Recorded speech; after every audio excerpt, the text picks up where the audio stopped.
to my YouTube channel. Today I'm going to be cleaning up a 1970s retro bright orange chair I found at the thrift store. I found it for $5.99, which is really good considering, because there really wasn't much wrong with it. It had a couple stains, had a small tear in two different places, and it was sturdy. It was an awesome color. I love it so much. And I used a bunch of different cleaners to clean it up. It took me about 3 hours, and I am so pleased with how it came out. I hand sewed a pillow to go with it. You'll see all that in the video, not the sewing, because I did that.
So we're gonna want to let this sit for about 15 to 20 minutes, and then we'll use a vacuum and vacuum all the rest of it up. And then we will work on the sewing parts of the project. Hi guys, it's been about 15, 20, 25 minutes. I sort of lost track of time. And now I'm going to vacuum all of this powder off of the couch, and then I will be fixing any of the little tiny holes or rips or anything by hand stitching it.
is the closest color I could find to the chair.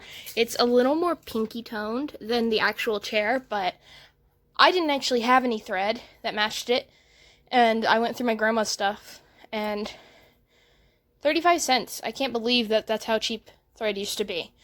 And it matches well enough, so I'm going to go ahead and use this for today. So right here is the bottom of the front, and this is where the biggest project really will be. This little tear here. I'm not sure how that happened, but it's like right there, and what we're going to do, I couldn't get that little bit of white off, it looks like paint, is we're going to do a hidden stitch, like a ladder stitch, and we're going to go and we're going to slowly taper off until we're to here. First things first, we're going to thread our needle using this salmon-y colored thread, if I can find the end of it.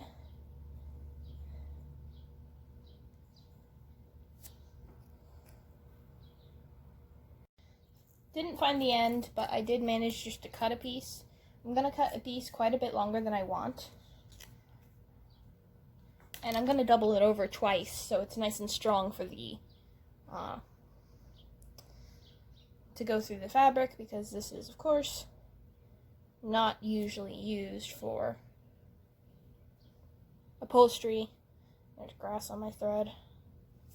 So what we're going to do, go through it twice, and then we're going to lick the end of the loop so it's nice and pointy. Put it through the needle, and then pull the needle into the middle of the thread, like so. Then we're going to pull that tight, wet it, and we're going to stitch this. So how we do a ladder stitch is we start a little farther than where the actual hole is, and we end a little after it. So we're going to want to come over here to the orange and just going from the left to the right, push the needle through the fabric, like so, if I can get it to go through.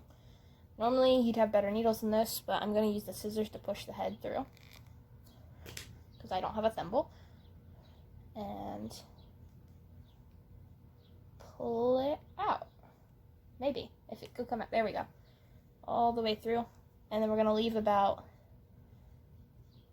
2.5 inches of slack just in case. And then we're going to go on the other side, the top side where it's visible, and we're going to do the same thing, just slightly staggered.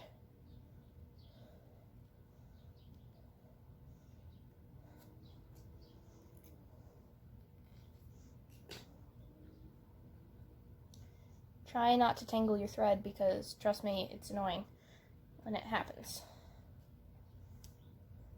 And then we're going to have our first stitch. Don't know if you can see that, but there is our first stitch right there. And we're going to continue along that pattern all the way down to here.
there is no hole.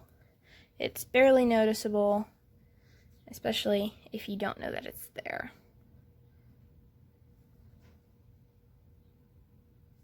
When the flap is down, you can't even see it at all. The next step we're going to be doing is fixing this little bit of stitching right here. You can see where the stitching popped a little bit, and that's where the cushion of the back attaches to the actual chair itself. The stitching all along the top is fine, but then again we have the same little bit of popping happening right here on the other side. So we're going to fix both of those sides using the same thread as we did for the bottom.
If you like this, make sure to like, comment, subscribe, and tell me what you'd like to see next in my videos.